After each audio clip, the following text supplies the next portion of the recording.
ఎందుకంటే ఆవిడకి 9 ఏళ్ల వయసులో పెళ్ళయింది. మా నాన్నగారికి అప్పుడు 11 ఏళ్ళు. అప్పట్లో వివాహాలు అలాగే జరిగాయి. అప్పటికేదో ఊళ్ళో చదవగలిగింది, చదివారు, మానేశారు.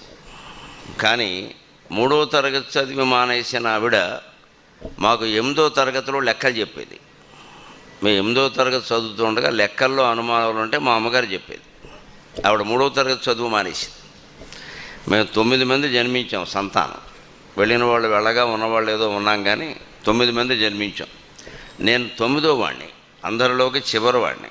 9వ వాడిని కూడా 300కు పైగా అష్టావధానాలు, 10 శతావధానాలు, 22 రోజుల్లో ఒక సహస్రావధానం చేసి వేల కొలది పద్యాలు ఏకధాటిగా అప్పగించేలా తీర్చిదిద్ది. నా జీవితానికి ఉపయోగపడింది నా తల్లి చేసిన త్యాగం. నా సమర్థత, దైవానుగ్రహం కంటే కూడా ఆ తల్లి త్యాగానికి నేను చాలా